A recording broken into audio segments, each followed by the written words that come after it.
We're back once again with another DF Retro E3 conference extravaganza. We're recording this during the actual E3 2021 week, but this one goes back a ways to E3 2012. As far as I know, this is the final Nintendo E3 press conference we're looking at today. And as always the case with these, I've brought along a pair of guests. Of course, first we have Audi Sorlie. Good to see you, John. Of course, my partner in Retro Crime. And then it wouldn't be one of these E3 conference retrospectives without Richard Leadbetter. Richard. Hello, John. I'm really looking forward to this one. It's going to be epic. I mean, it's all about the Wii U, and you guys know I only play with a full deck of Wii U's.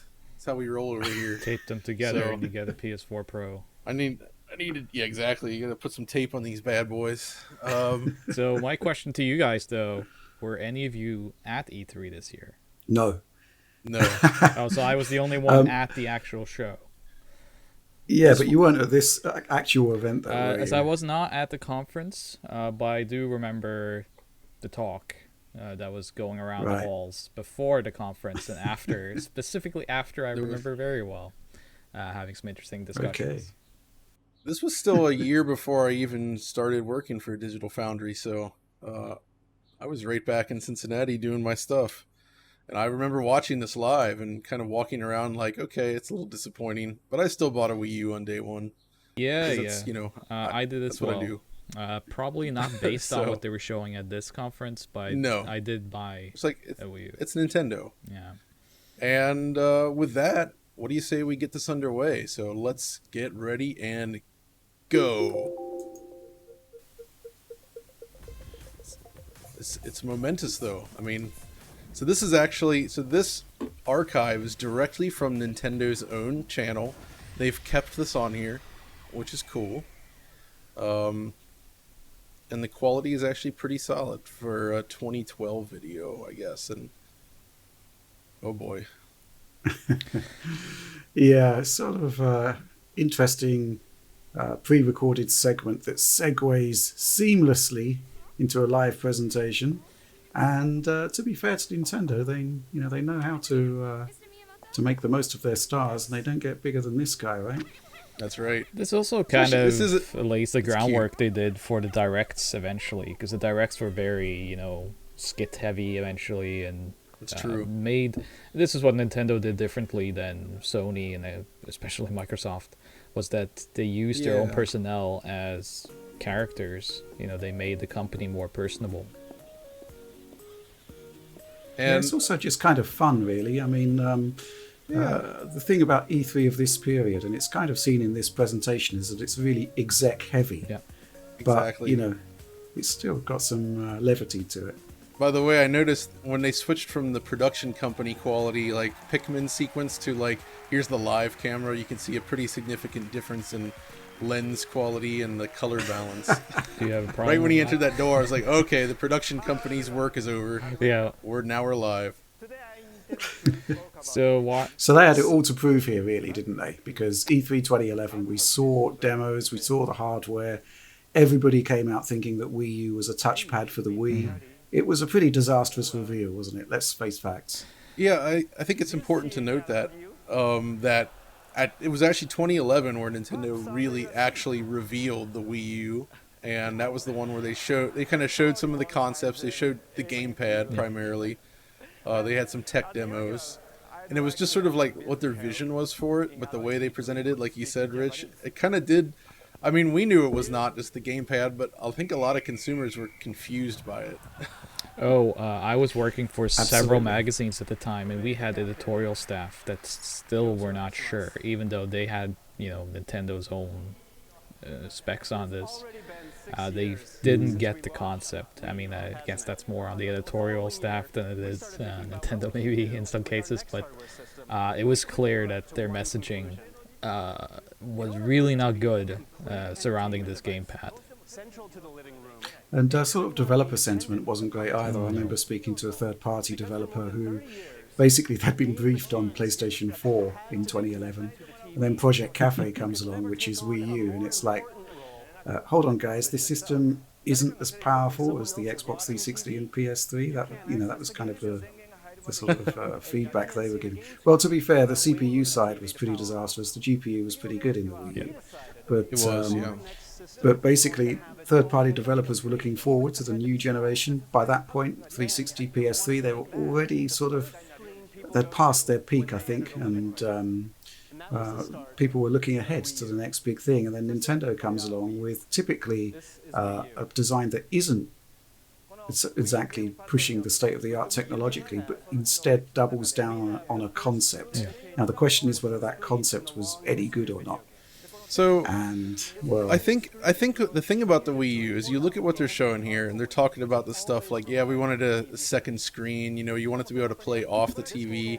All of these things are things that would happen with the Switch, and I feel like they were trying to do the Switch idea here, but it wasn't like ready yet. Essentially, like it wasn't possible to have a machine powerful enough to cram all that into a controller like that. And obviously that technology would come with the Switch, but at this point it was just, this feels like a beta test of their ideas. I don't even know though if it comes down to power, because Nintendo themselves never really had a good concept of their own games on it. You know, even their own Mario game, and something like Mario wasn't even really apparent for the console for a long time.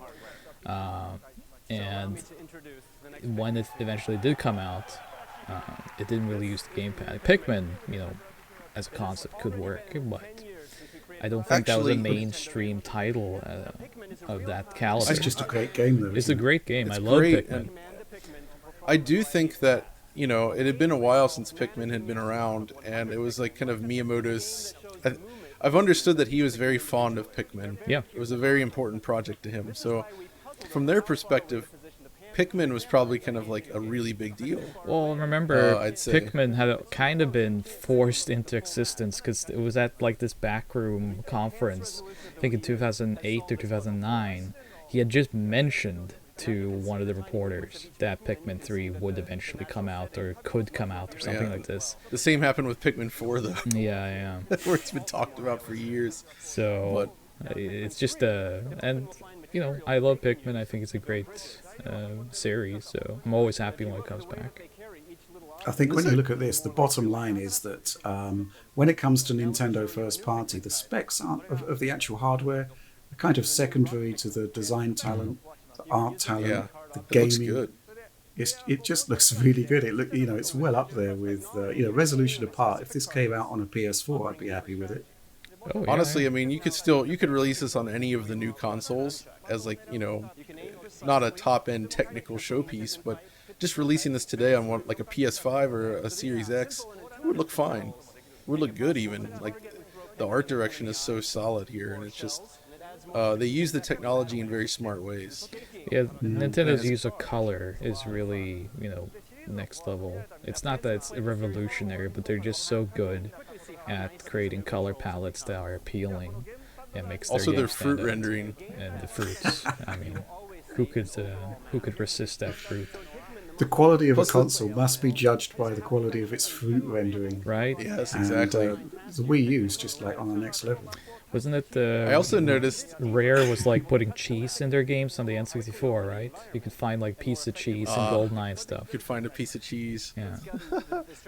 So they're showing the map there on the gamepad itself, and this is actually true. So Pikmin 3 is on the Switch, and like other Wii U conversions that used the original touchscreen, it actually doesn't work as well on Switch as it did on the Wii U. No. Like this game, and actually I'd say the one game beyond like something like this that really utilized the Wii U's potential is Super Mario Maker.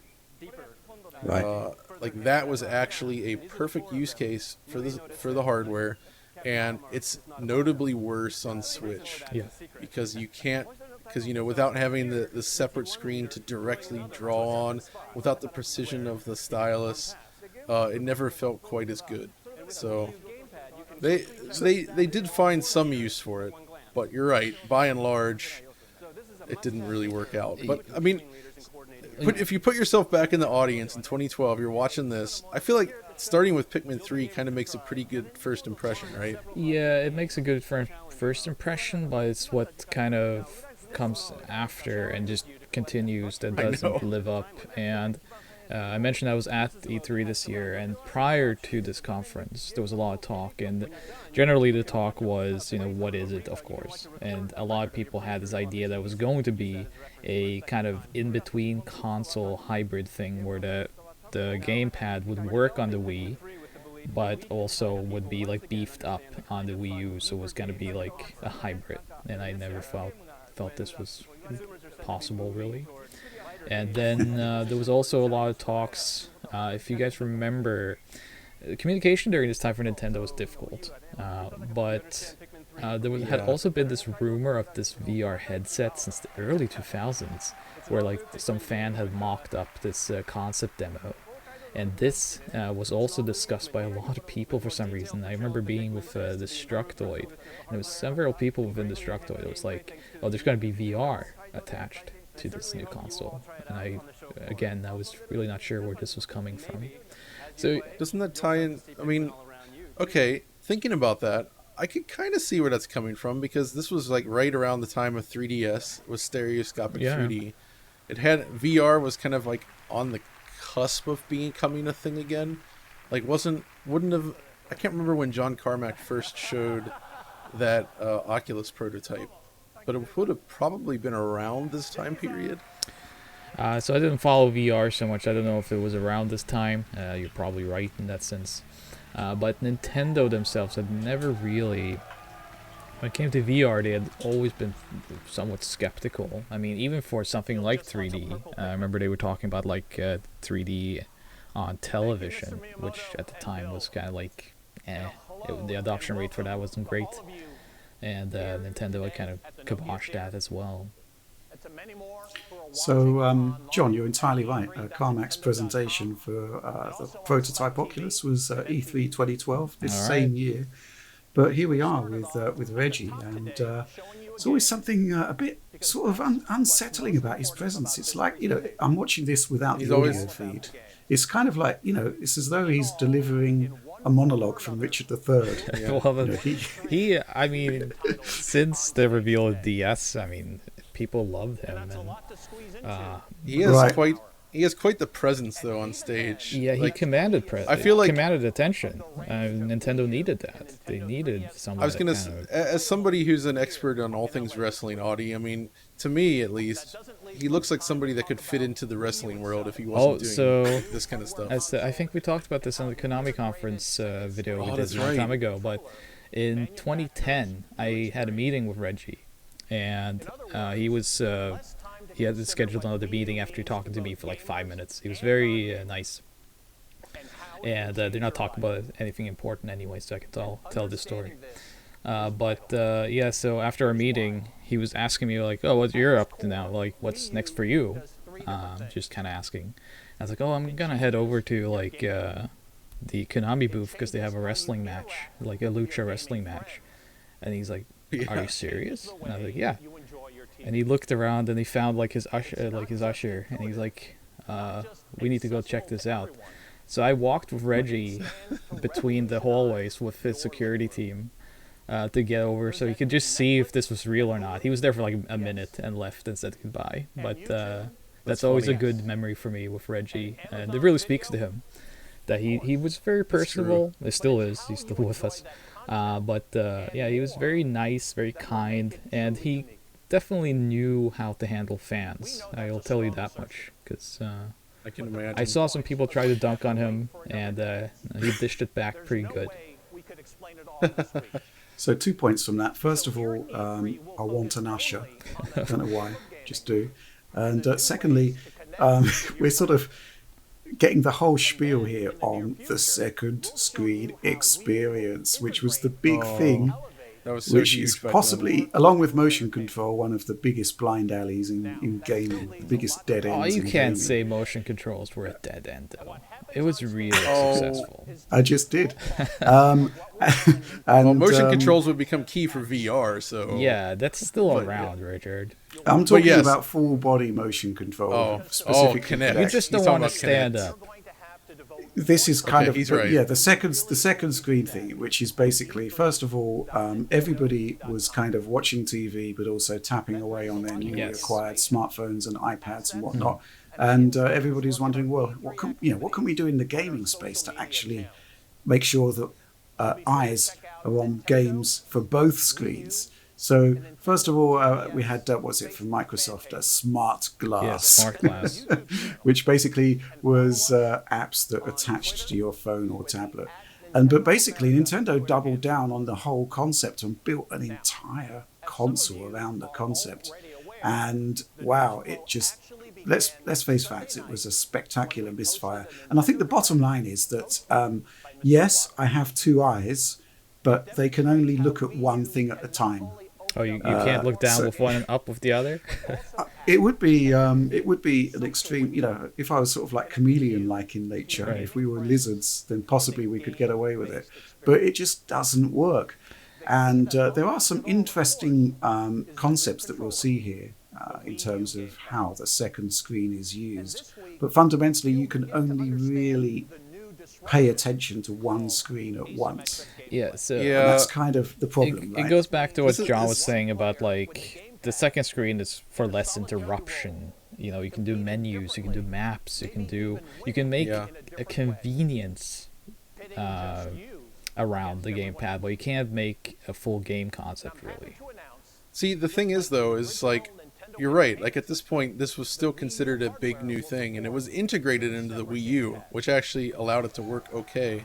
Whereas the next year, I remember my first Gamescom in 2013, at least half the demos I went to, they would always whip out a tablet and say, and here's the second screen experience.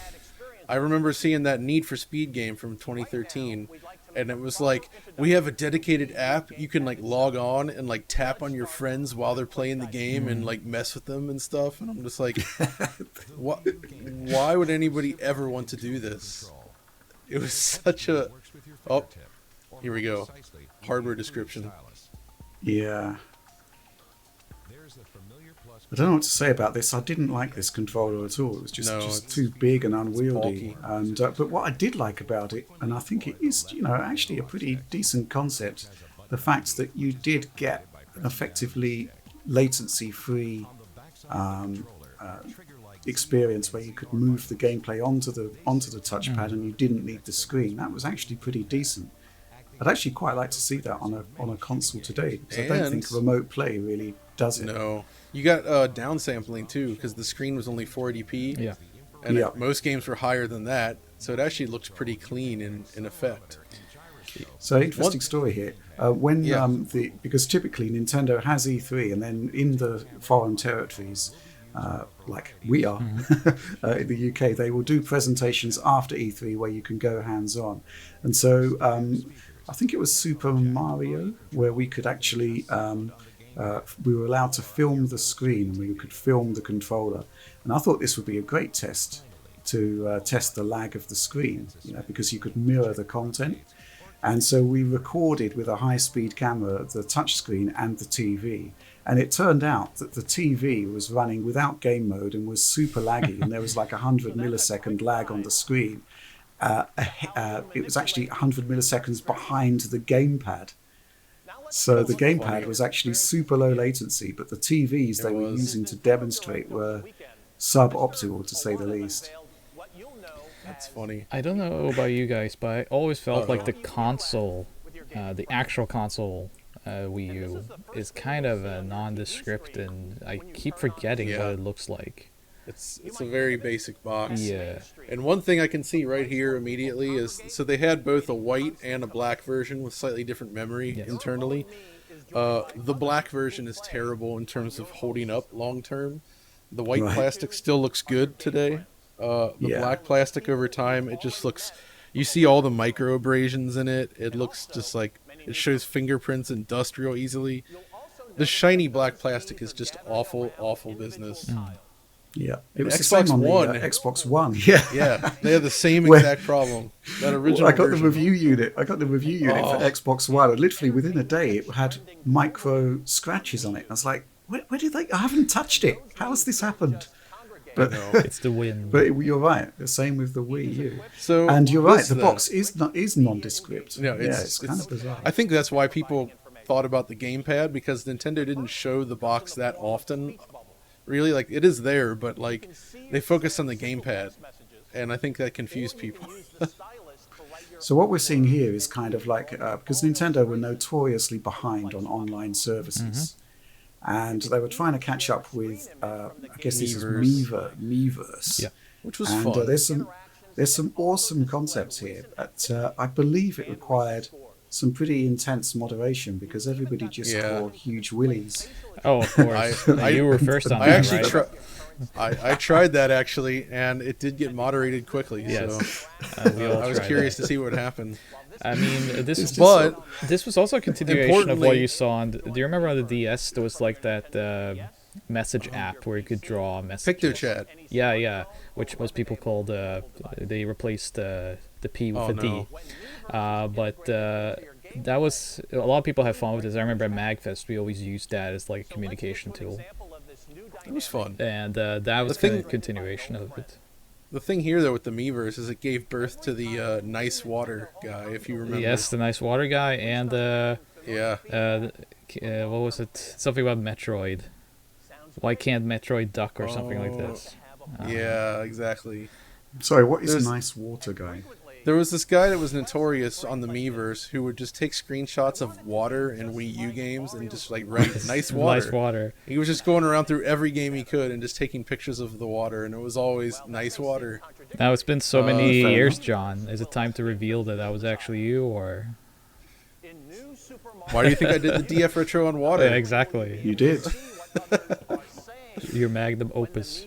It started on the No, Wii. I wish I could take credit for that account because that guy rules. Now he's showing off New Super Mario Brothers U, and I have to say that one of the biggest disappointments that I felt on the E3 floor was the fact that there was no new Mario like 64-ish experience on the way. This So I've never You're been right. a fan of this series.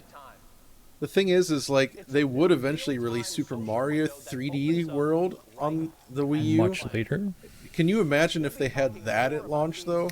How much more of an impact that would have made? I mean, clearly they could not have had it ready. It wasn't. No. They weren't.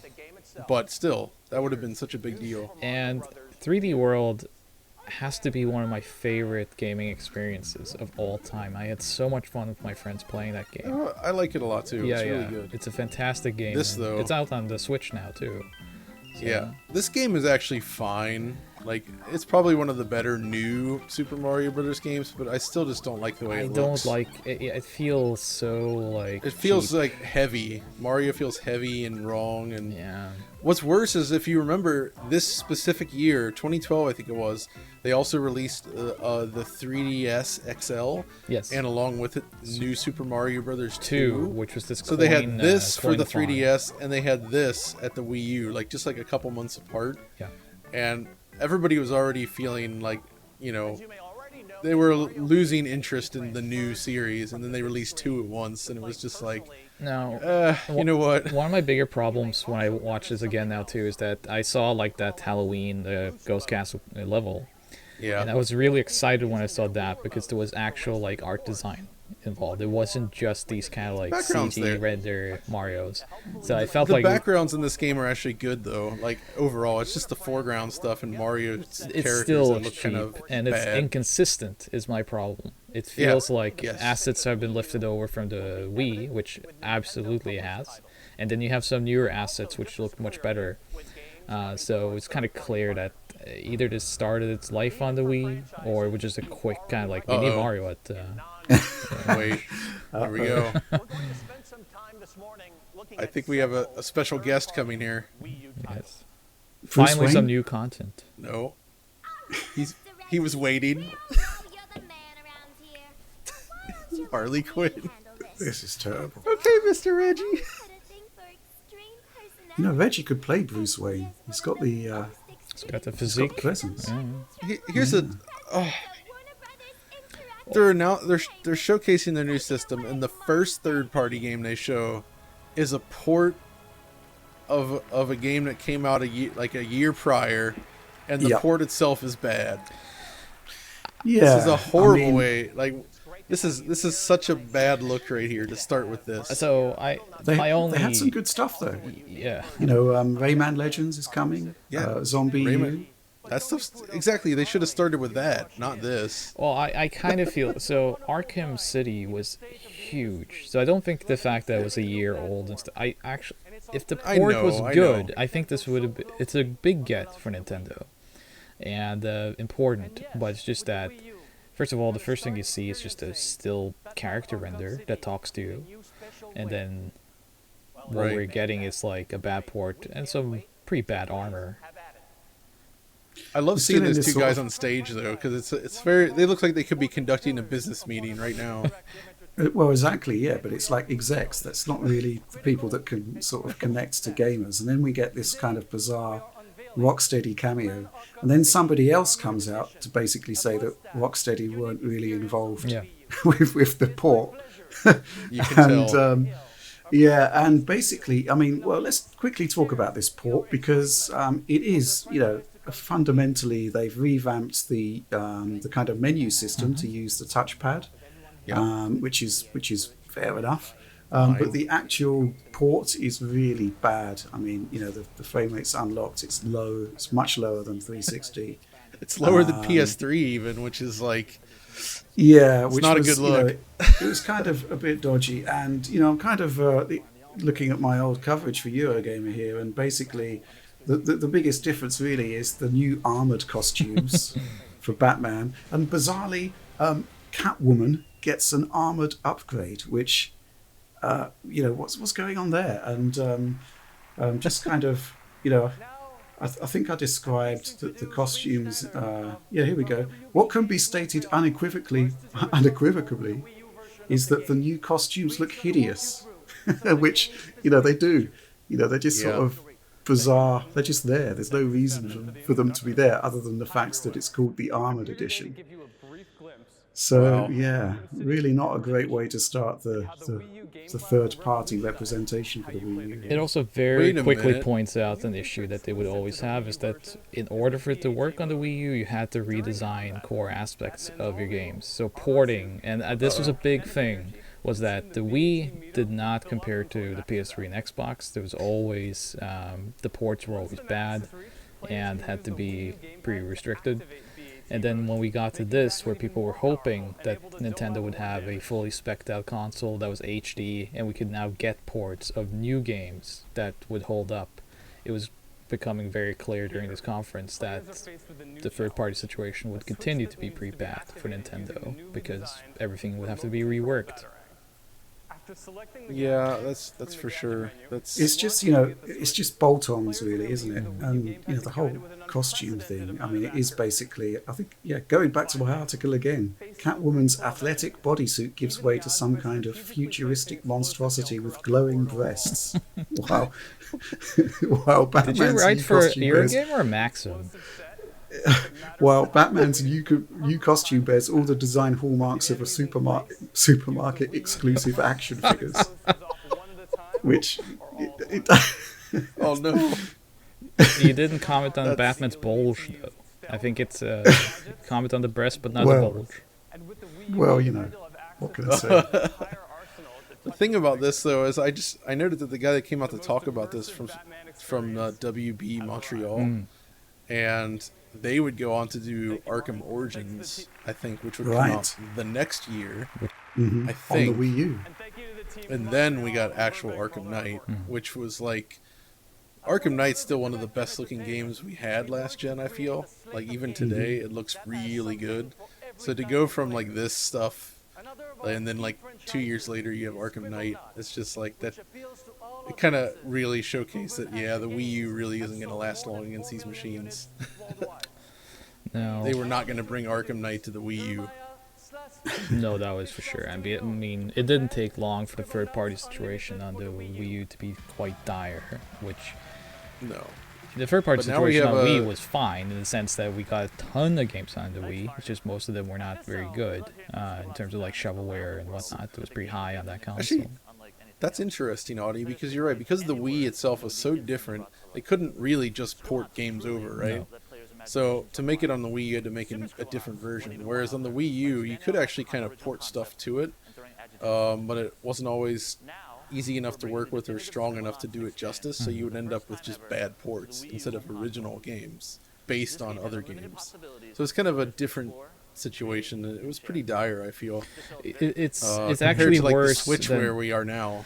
because with the Wii, yeah, as you said, with the Wii, they had to just either make a brand new bespoke version for the Wii, or completely strip it apart and make it less. But with the Wii U, you're in this kind of awkward middle ground where technically you can port it over. It is HD, it is stronger, but then it's not as strong as it needs to be to hold up with its main do it competition. well. Yeah, so you had all these awkward ports in the beginning. I think Tekken Tag 2 was fairly good, but then the gamepad Yeah, issue came in. that was good. Yeah. So actually, just looking at this, so this actually seems like this was probably interesting. I didn't actually play this, but it just reminded me that we don't really see this anymore. Where back in this era, these trailers for new games always had to show the living room, right? It's like they always had to film people doing things in the living room to like get the point across. And the only time we've seen that any time in the last few years, I feel, is like with the Intellivision Amico, but It's bringing it back, baby. Bring gaming back to the back. living room. To be fair, the Switch reveal began in the living room. That's true. It did. Yes. The Switch reveal had all that stuff. You're right, but I feel like they've kind of done away with that sort of marketing now. Do you don't want really it back need to in the show, basement? hey, you could play the Switch portably. Like, Yeah. you don't need to show that anymore. Like, everybody knows. Going back to the Wii port situation, I did speak to a third-party developer who did PS3, 360 and Wii. He said the Wii was actually quite simple because there were zero expectations for the port. Yes. They could pare back everything and nobody would really be able to complain about it. They actually had to put far more effort into the PS3 version to actually ensure that it was, That's fair. closer Yeah. to what they were delivering on Xbox 360. But yeah, the Wii U is an interesting one because if you look at a game like Trine 2, the game is actually sort of more performant because the GPU is better, a bit more modern. But if you look at basically everything else that was requiring of the CPU, then it kind of fell apart. Like Darksiders 2. There it is. Mass Effect 3 was actually, it was the first port that I looked at on the Wii U, and I was actually really impressed with it. It seemed to hold up performance-wise. It was actually faster than the PS3 version. The PS3 version was atrocious from Mass Yes. Effect 3. An absolute joke of a port. That's quite right. I did want to say Tank Tank is actually pretty interesting. I like that. That was take a picture of that's a yourself fun and one. put mustaches on it. There you have Tekken Tag. And of course, There's Trine 2. and then Trine 2, of course. Yeah. So, But I think we're going to be seeing. Oh, this was an interesting one. Razor's Edge. oh, that was the Ninja Gaiden 3 thing where they tried to enhance it. It was- Yeah. I try to. Try to. Try to. Alien Colonial Marines. Wait, I think said that one. I got a US copy of that from you, Rich, because it was That's like in right. your attic. You're like, oh, what's this? Whenever I'll John ta- comes to my place, we pop up into my attic, and usually there's something that we haven't seen before that he takes back, and Every that was one of time. those, one of those games. It's funny. So, what did you think of that they first showed party Aliens there, back there. They showed Aliens, whatever, the Gearbox one, Yeah. which was terrible, Colonial Marines. It got in all sorts of trouble, but that never came out on the Wii U, as far as I know. No, I They think kept the Wii promising port it. was canceled. You're right. Oh, the music and fitness genres are coming. I forgot. Yeah. So again, we might consider this sort of a dead end for game development for this sort of fitness stuff, but Nintendo coined it in with Wii Fit. It was You're fun. going to I love we're Wii going to be Fit. seeing like a huge stat here. I think Wii Fit like 43 million units sold. Yeah. Wow. It's like unbelievable. But again, what does a second screen bring to the party with Wii Fit? Answer, I think not a lot. Reggie's going to tell us. I think. But is he going to convince us? No. And really, no. you know, when it comes to the Wii was so universal. My dad, who doesn't really play video games, he had a Wii because he liked playing bowling and Wii Sports, and he played Wii Fit. And then when it comes to the Wii U, their communication is as such that my dad doesn't really get it. He doesn't know if it's a new console. He doesn't know what he has to buy. It was confusing for everyone, especially those who were not into gaming that had actually gone into the Wii, found like their Zumbas and their Wii Fits. This didn't offer them anything new that they had to jump on. There's no additional experience here for them. You look at the Wii U gamepad and like, you know, there was always this talk about Nintendo simplifying those complicated controllers with the Wiimote, right? And then you move to the Wii U and it looks more intimidating than anything else from the competition. Yes. It's by filled far. with buttons and sticks and screens, and it's just triggers. It's a nightmare. Like, if you're not into that stuff, like, how do you even parse what that is? Yeah. See, I'm still really surprised that Nintendo went with this concept because, you know, it's really easy to identify why the Wii was a success, and it all comes down basically to Wii Sports. You know, possibly the most immediate experience that sort of sells you on the concept of the console. Accessibility is the word. Yeah. And as Chad says, it was all I'll believe that. This is not ABAP. No. But, you know, how do you follow up the Wii? You know, all I could really imagine here was that Nintendo sort of was looking at, you know, the iPad and the success of all of that and thinking, well, maybe this is the way forward. But, you know, there was no killer app, really, was there? They are showing us, though, that they have the best luge technology of any console. They do. I'm surprised this didn't take off in Norway, to be honest, with that demo right there. Like, come on. The bobsled and luge, I know. Yeah. Should have been. That is your primary form of transport. Yes, so we just get in our luge and slide on down to the store. So that's what I do, even in summer. But no, TV. This is just... okay, look, they're showing it. This is the reason. He can still do it. He can keep on exercising with the gamepad while she's watching TV. But the gamepad screen is just not big enough for that to be convenient at all. So it is such a misfire. And you mentioned Wii Sports, and it would take forever for them to even bring Wii Sports out. It was Wii Sports Club. You'd think that they had seen the success of like that immediacy that was with that compilation, and like, hey, the Wii U needs something similar. And I guess we see something supposed to be that at the end of this conference, but it didn't have the same effect, especially not for the casual gamers, as they were so passionately called back then. Well, I'll tell you what, there was this concept at the time that Nintendo were leaving their core audience behind, right?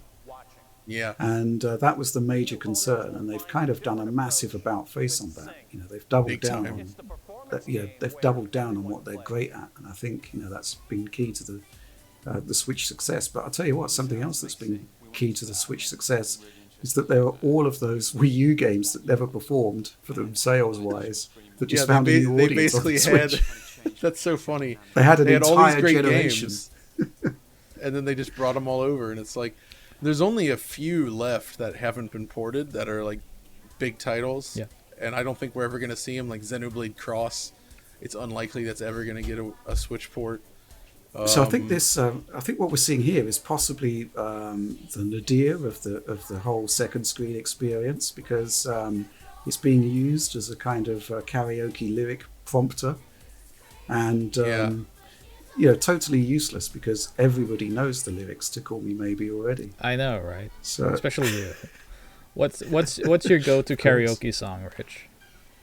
I wouldn't inflict my singing on anybody. Oh, really? To be honest with you, no. See, I can do blindfolded Voice to Men. You can pick any Really? Voice to Men, and I'll know the lyrics by We heart. actually did that in the car at E3 2019. We did. That was great. I hung out with Mitsuyoshi Takanobu, where we were singing karaoke, and he challenged me, and I proved it to him. So. Well, I'll tell you what, blindfolded Boys to Men sounds a bit sinister. It does. I don't know. But okay, That's actually the name of my autobiography I'm writing right now. So, okay, they just showed this another music game, and this just I'm having these flashbacks to this Dude. period when like everything was motion controls, like Kinect. It was plastic instruments everywhere. It was singing into your game systems.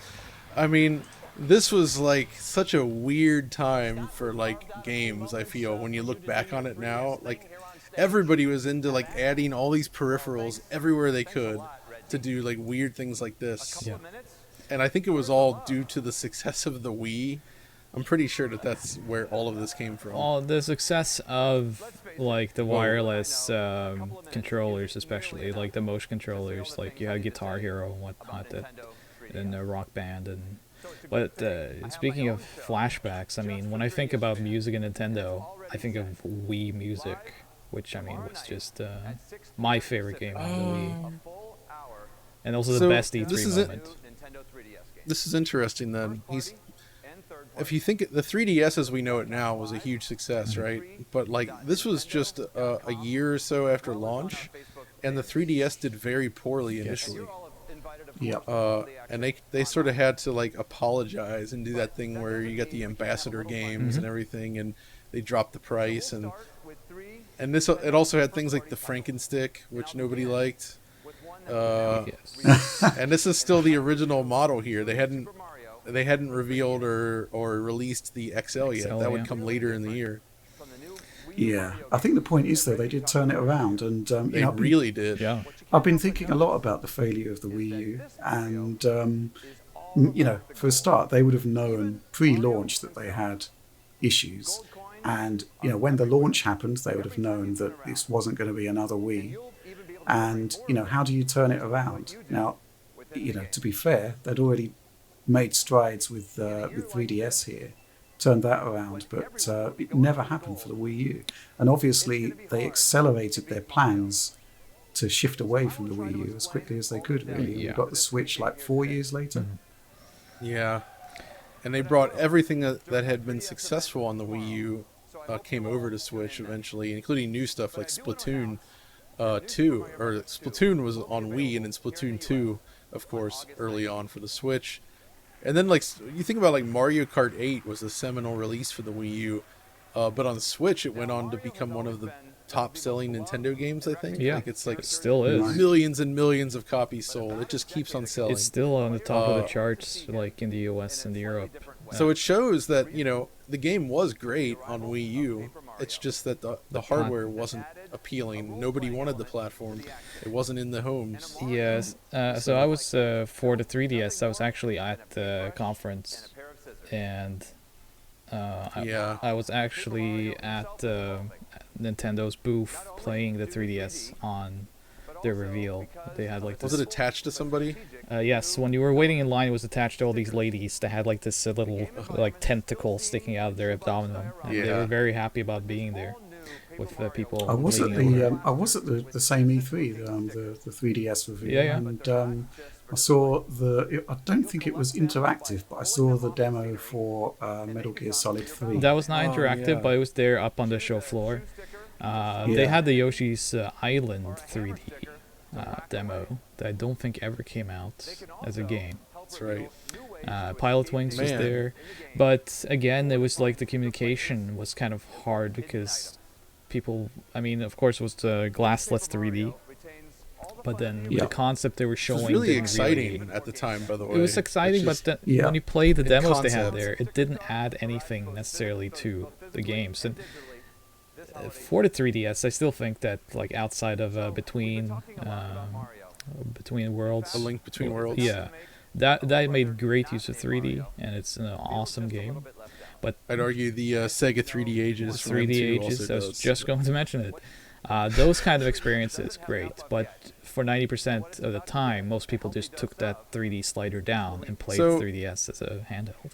That's interesting. I did that too until I got the new 3DS because that enhanced that like mo- 3D eye tracking yeah. stuff.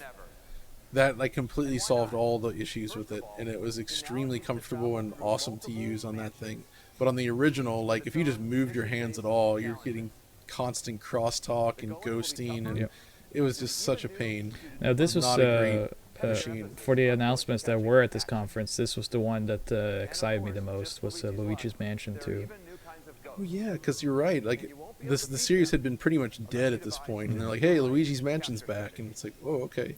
And that was kind of like a thing where the Wii remote was kind of a perfect substitute for the vacuum cleaner in real life, right? The Ghostbusters thing where you're holding the vacuum cleaner would be fun in motion control. There was an arcade machine That would have been did fun. it. But they never did it at home though, I guess. No. So they skipped a generation of Luigi's Mansion. So the fact they were bringing it back on the 3DS, it's not their HD console. I was really excited. I think we talked about this before, but do you guys remember that for the GameCube, as the Dolphin development, they actually did have some kind of like stereoscopic 3D prototype stuff being worked on in like the late 90s, early 2000 and like Luigi's Mansion for GameCube, I think was designed to be this 3D diorama that you would use with stereoscopic 3D, but they never actually, pushed forward with that. No, but you're totally right. They canceled that one, and that's probably the right move at the time because the big miss on 3DS though, and I know they don't love this history of it, but they should have just released the Virtual Boy library on new 3D or on 3DS. Yeah, like that. This was like the last chance they had to really do that, and it would have been a perfect place to have those games. Yeah, with like because there's good games black on and there. white selection, like on the colors and stuff like that. Yeah, like why not? This is a good Castlevania game, by the way. Yeah, it's not bad. It's the frame rate's pretty low though. Yeah, but true. I never played this. I forgot about this. Is it actually good? No, unfortunately not. I bought this. Oh no! It looks fantastic, yeah. but the thing that sort of really impressed me about Nintendo, I mean, the sort of perception of Japanese companies is that they're quite conservative with the Switch. What they did was they had two distinct gaming lines. They had the home console and the handheld market. And I would never thought that they would try to combine those two different revenue streams into one, because effectively with when Wii U failed and 3DS was a huge success, it kind of insulated them from the losses to a certain extent. But to actually say, right, okay, we're going to actually combine our home console and our handheld into one, that's just like pretty phenomenal thinking there. It is risky. You're right, but at the same time, it frees up resources to actually focus all your efforts behind one machine. Because I think splitting their resources was actually that plus getting used to HD development really like caused issues for them with Wii U. They just couldn't get stuff out fast enough. And so the game we're watching here's now, this Lego City game. Yeah, which is really good. It's actually their killer app, even though it has a lot of screen tearing. Horrible. Oh my gosh! Yeah. Why is the frame rate that bad? Is it that? It's not that bad, is it? No, it's kind of 25 to 30 on the final game. So very much like that triple. All right. Very much like the triple. But this is kind of like became kind of like the killer app for them. This is one of the best experiences early on the console, and I just remember that when this was shown off, people hated this, and I don't play any of the Lego games, so I didn't have any opinion as it happened. But when I played it, I was like, this is really fun. I mean, are all the Lego games like this? So, no, they're not. They're not. But it was actually exclusive to the Wii U for quite some time, right? Because the only reason I know about it, I didn't actually look at this game when it came out on the Wii U. The only reason I know about it is because it came out on Switch, and we revisited the game on Wii U, and actually sort of held up pretty well. I mean, it actually came out to PS4, Xbox One, and the Switch. And yes, they modernized it, upgraded the graphics and whatnot. But the core game was just really fun, to get that on Wii U. I think one of the reasons, though, that had this negative reaction was that people were legitimately expecting GTA to appear on the Nintendo console. Well, that's the thing, isn't it? Because every time there's a new console revealed, everybody wants it to be, the highest end PC components, and you could tell right from the off with the Wii U that the form factor of the base unit is too small to have any kind of significant thermal dissipation. So the components are going to be relatively modest. But there was rumors of Radeon 4870s and dev kits and whatnot.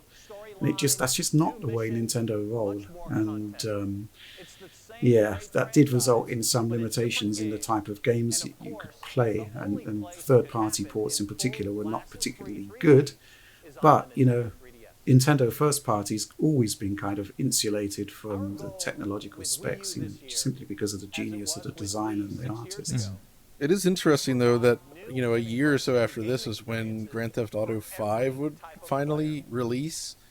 And I'm surprised. I really wonder what happened in the business backrooms if Nintendo had come to Rockstar like, we want Grand Theft Auto 5 on the Wii U, and they just either couldn't come to an agreement, or maybe Nintendo was still like, no, that's a filthy game. We don't want that on the Wii U. No, I don't think. I wonder because no, I don't think Nintendo would have said no to GTA, because there was already one on the DS, the Chinatown Wars. Yeah. Yeah. So I think they had a good relationship. Yeah. But probably it's specs. Yeah. We still haven't had any GTA on the Switch, to the best of my knowledge. That's true. I'm actually a little surprised by that, to be honest, because I feel like Rockstar could just be like, well, we like making money with GTA 5, so let's just keep releasing on everything. Or the remasters of like Vice City and San Andreas. That too. Yeah. But here we have Eve Guillermo. Guillermo. I love listening to Eve talk. I stood behind him at one of the Sony press conferences in like 2018 or something. You mean I had my capture device in the audience, and he was sitting right in front of me, and he kept talking to some guy next to him in French. And so you overheard all the secrets. I was trying to listen in on it, but he didn't say anything too interesting. They were just commenting on the decor and the stuff going on at the Sony thing and stuff like that. So they've got some interesting stuff to show, and also some really dire stuff. It sounds like Ubisoft. This is cool, though. So I have to admit, I thought it was a pretty neat thing to see. So first of all, Zombie U ended up being kind of a sequel to the original Zombie from Ubisoft, which was one of their oldest games. It's and then Rayman, of course. Yeah, you might be right. I think it probably is then. And then, of course, Rayman Legends, which just a sequel to Rayman Origins, but Rayman itself is also one of the company's oldest mascots, and Rayman Legends is really good, I would say. Oh yeah. And it's really, really a shame that after that they just kind of killed off Rayman for good. Yeah. But Legends was essentially designed from the ground up for Wii U, right? Yep. It was, but it got ported to everything in the end. But the Wii U version, is including really the good. PS Vita. I have that version as well. But the question is, it is still the definitive experience on Wii U, right? Yeah, with the gamepad. So technically, although the Vita version has all the Wii U stuff in it, 'cause it's also a touchscreen. The problem with Wii U is that fundamentally the Wii U screen is pretty poor, and so there's entire levels where you have to look at a much lower quality screen than your TV, which I always found slightly annoying. But Speaking of slightly annoying, Just Dance. Just Dance, it's only Just Dance 4. Oh man, what are we at now? They announced Just a Dance. new They just announced it. Yeah, and it's not coming to the Wii. Yeah, people are incredulous that it actually was apparently last year as well. The last 2 years did not come to the original Wii. There's already a petition up to bring it to the Wii. Yeah, we'll see if it will work. I don't think it's going to work. you see, what I like about this demonstration is that they brought in these super fit, attractive dancers, when the reality is probably somewhat quite different. Yeah, probably. It's probably yeah. Imagine me doing this, and you have the Digital Foundry dance-off. Yeah, we've been trying to make it happen. The Han Solo dance and Star Wars Connect. So what's the actual concept here? Why do I need a second screen for this? Do I essentially sort of define what's happening? It looks like what's happening is they all have Wiimotes and they're dancing, but then there's a dude with the gamepad on the side that makes them do things. Right, okay. So it's kind of like the way I run Digital Foundry. You basically I just need a touch screen. Yes. Dance monkeys. And then we make videos. But actually, when I look at this, I don't know why I'm thinking of this, but something like a Dungeons and Dragons type, like tabletop RPG or something. This would have been perfect for the Wii. If it Oh had, yeah, like the Eye of Judgment on PS3, but on the Wii U. yeah, something where there was a lot of concepts where you can imagine, like, well, this would have worked, and because it had such limited support from third parties, it just like didn't happen. But Zombie U was certainly one of the best third-party games on the whole system. I like Zombie U, Yeah, actually. it was great. It's a good game. It was a really fun experience. It looks nice. The tension of like, I love having to look down at the gamepad, and when you do that for like inventory management, the upper screen kind of like zooms in to show you doing it, so you lose visibility on your scene to simulate what it would be like looking through something. Yeah. It was really effective, actually. So there you can see a concept where, totally. They're doing. That's exactly how it works. Yeah. So the limitations of the second screen concept are actually baked into the design of the game here. Exactly. It was ported though to other consoles. Those versions are worse. Yeah. Also, thinking of this concept, this is also what they did with Project Zero. Yes. The fifth one, Maiden in Blackwater or whatever, which is a really good iteration where, if you remember the Fatal Frame / Project Zero games, that you use the camera, The cameras, yeah.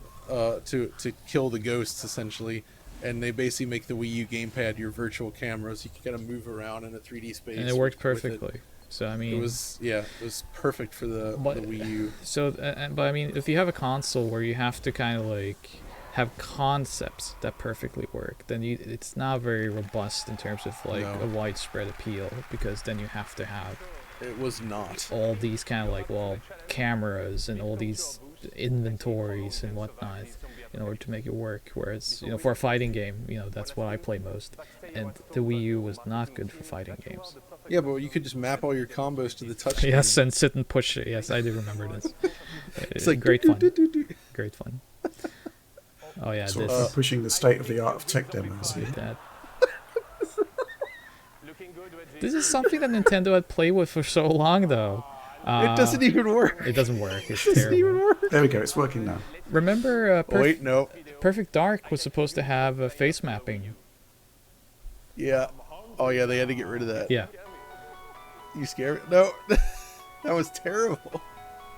Assassin's Creed 3, another really bad Wii U port. Just didn't have the CPU power. No. Like, yeah. Oh yeah, that ran horribly, and that game was not very well received either, from what I recall. People did not like Assassin's Creed 3. May I remind you guys that the Rabbids are still around? Yes, we know. They just announced a new game. Announced a new one, and it's probably going to be great. The first one was really good, Mario vs. Rabbids. Even though they ruined that Ninja Turtles game on Wii.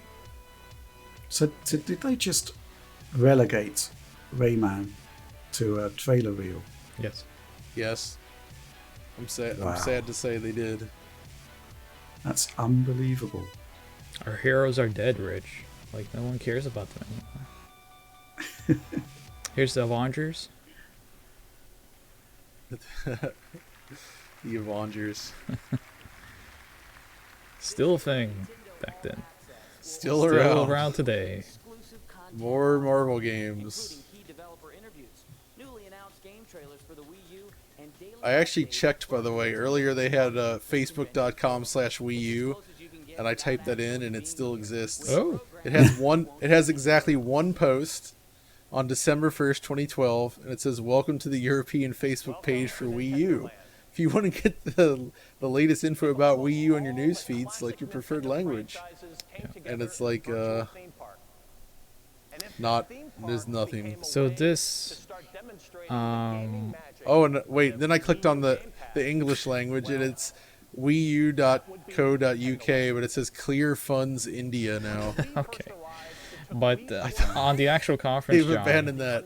We're looking at Nintendoland, and I think this was supposed to be that accessible, fun immediacy from Wii Sports. I love Nintendoland. I love it too. I think it's really fun, but it's not. Well, it doesn't fill the void that Wii Sports did. It also, it's not a big enough game for, in concept or in execution, for it to be the main kind of presentation here, because they've spent so much time on it. And at E3, after the conference, people were still very confused about this and thought that Nintendo had actually announced a theme park. And a lot of people thought this. Kind of fun today Which we because now now it have. exists. Yeah. And I have to think that this might have been a bit of a kind of like tease or a test of how people would react to the idea of Yeah, a maybe Nintendo theme so. park.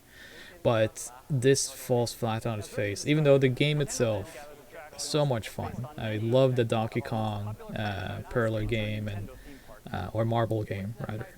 And what? So it is an attempt to recapture the magic of Wii Sports, right? It's just Yeah. mini games designed to showcase what the hardware is capable of and to push the second screen concept. Now, I don't have too many fond memories of this, but I think the bottom line is that it has to be played with several players to really get the most out of it. Otherwise, you don't get much out of it at all. No, you had to have like Exactly. a local leaderboard type thing going on, and Yeah, it you was needed so people much fun. in the same room. Mario Chase, so much fun. But They were all great. Yeah, I played a lot of this actually. it just, there's not enough. I mean, this is a game that was in dire need of DLC, and that's something we haven't even talked about. It's like the online capabilities of the Wii U, which, you know, the Wii was so bad when it came to online, and the Wii U not that much better. And if you guys remember when it launched, Nintendo Switch had to not that much better. Nintendo had to put out that video to instruct people how to update the Wii U, because it was such a terrible setup. Do you guys remember that when the Wii U came out? I bought mine on launch day, and it's like over an hour of over an setup hour time so to even get to the OS. It was so slow. So it's just a dud. We've been pretty pessimistic, but I have to say though that like for the Nintendo core experiences that could be had on the Wii U by the end, it was some of the most fun I ever had with a console. Super Mario 3D World and So you kind of bring up an interesting thing, and I think this is something that people struggle with. Is like we have said a lot of negative things, and people often confuse any sort of negativity as, oh, you hate such and such. No. But I actually love the Wii U.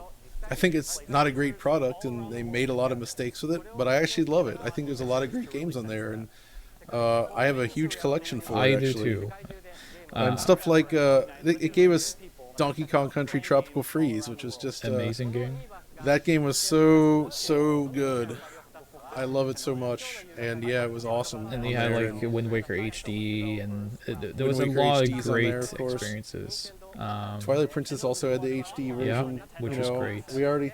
We talked about a lot of that stuff. Smash already, Brothers for Wii U and 3DS. the Super Mario 3D World was great, of course. I think- Mario Kart 8, Yeah, Mario Kart 8, of course. I think what Fatal Rich, Frame, or Project Zero. yeah, Project Zero.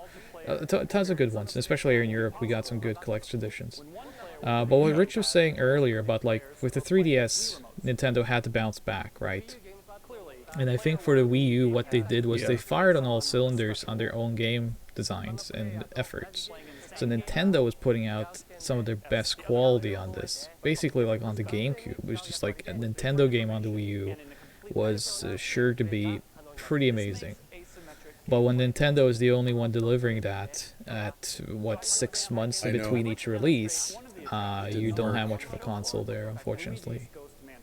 Heck, we didn't even mention Platinum Games. They did Wonderful 101 and Bayonetta 1 and 2 on there. Yep, which both are on the Switch Which was now. great. Most things are on the Switch. Well, yeah, exactly. And does that kind of nullify the need to have a Wii U? Yes. Well, By maybe and for large. maybe for the normal person, but you know how I am about. I find these sort of historical curiosities very interesting in and of themselves, and I think it's important to I'm hold never on to selling the my- original Wii U stuff. No, I'm never selling my Wii U stuff, but it's not a console I bring back out again and play many times. I do sometimes, just because I'm kind of curious, like you. I have. What is I think the main issue with this presentation for Nintendoland is that they're talking a lot, but they're not actually doing much in terms of actually showing why this game is a killer app for the Wii U. Well, so also, Rich, like, so for a game like Nintendoland, it's all about the experience, shared experience with friends, right? And when you're presenting a new console, you want to show like graphics and spectacle, Flashy things. flashy things for the common This is person not to get flashy. excited.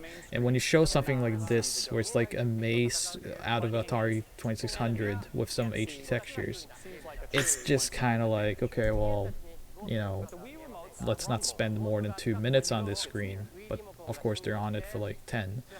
So, There they go. but this is a fun game. Well, Don't get me wrong. Yeah, that's the thing. I mean,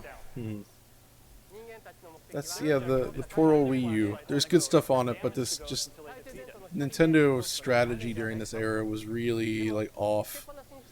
They really lost something here, and it took them time to recover.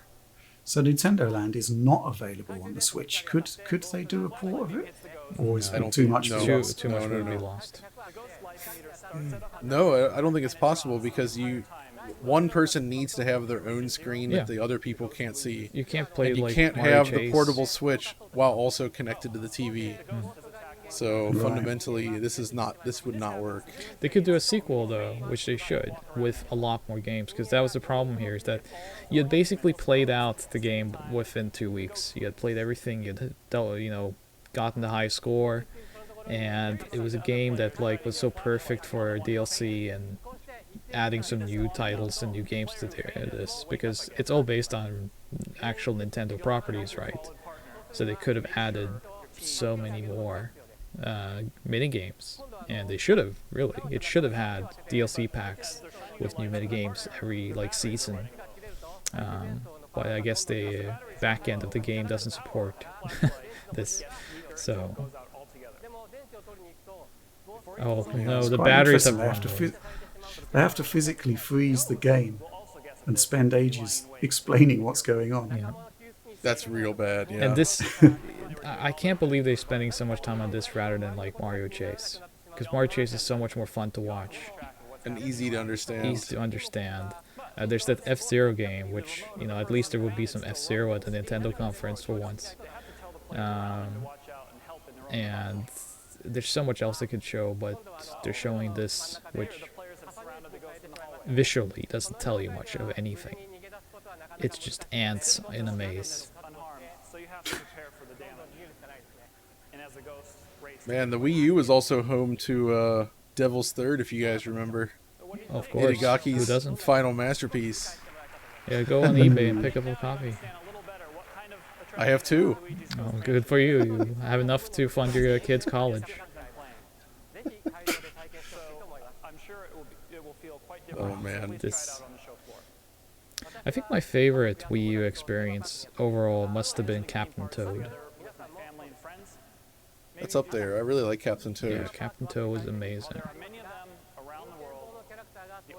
Look how happy he looks, though, holding that gamepad and everything. Yeah, he's very proud.